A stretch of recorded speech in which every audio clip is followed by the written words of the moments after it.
1875 সালের 7ই নভেম্বর তারিখে লিখেছিলেন এবং এটা পরিপূর্ণ একটা সংস্কৃত গান, সংস্কৃতেই লিখেছিলেন উনি।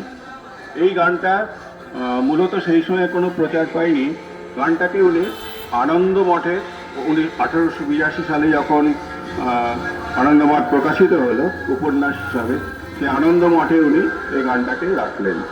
এটা সেই সময় থেকে বিপ্লবীদের একটা প্রধান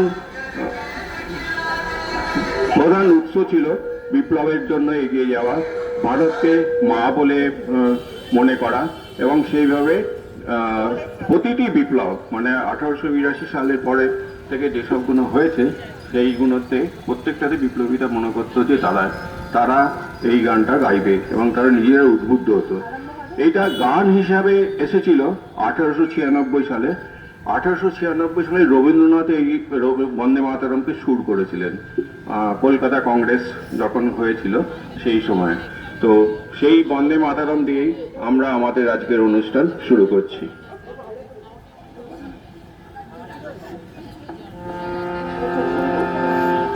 বন্দে মাতরম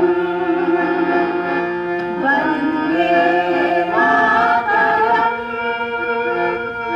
সুজলাম সুফলাম মলয়জ শীতলাম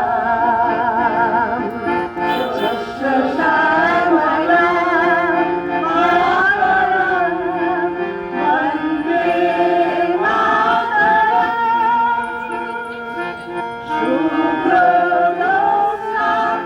বন্দে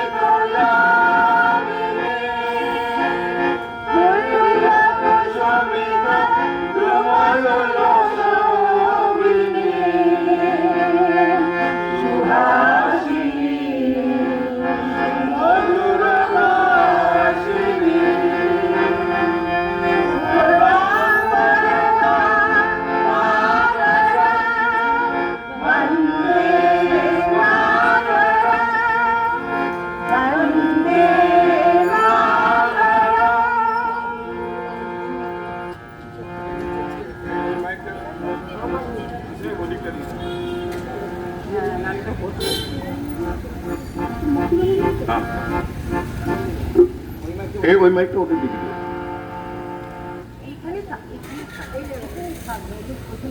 আচ্ছা ঠিক আছে।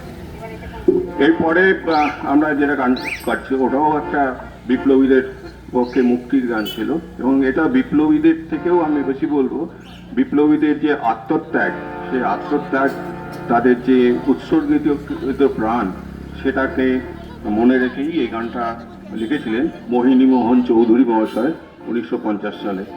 এই গানটা সুর দিয়েছেন প্রয়াত আমাদের মান্নাদের কাকা কৃষ্ণচন্দ্র দে মহাশয়। শুরু করছি মুক্তির মন্দিরে সোপানতলে।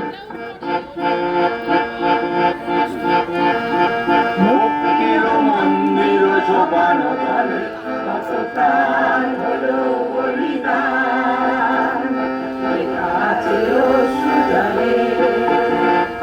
মুক্তির মন্দির সোপানতলে কত প্রাণ হলো বলিদান, আছে সুজলে।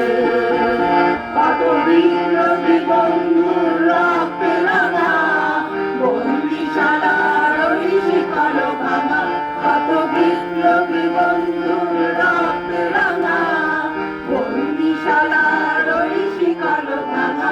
তারা কি ফিরিবে তারা কি ফিরিবে আজ সুপ্রভাতে, কত তরুণ গেছে রাস্তা চলে।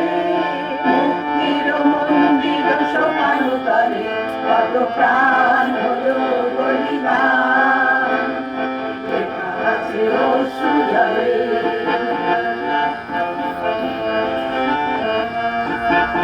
যারা সর্বগত তারা এখনো জানে স্বর্গের যে প্রিয় জন্মভূমি, এসো সারস্বতের মহাদীক্ষা নদী।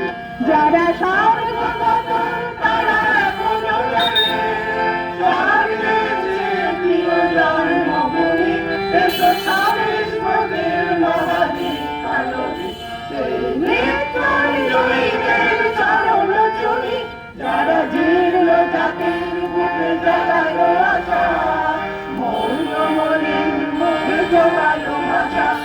সারা জীর্ণ জাতির বুকে জাগানো আশা মৌলমলির মুখে ঢোকানো ভাষা আইরা প্রকামরে গাথা আইরা প্রকামরে গাথা মাল্য পানি বিহায় রাখতে দেবে তাদের ঘরে মুক্তির মন্দির সোপানো তালে কত প্রাণ হলো বলিদান আছে অশ্রু জলে আছে অশ্রু জলে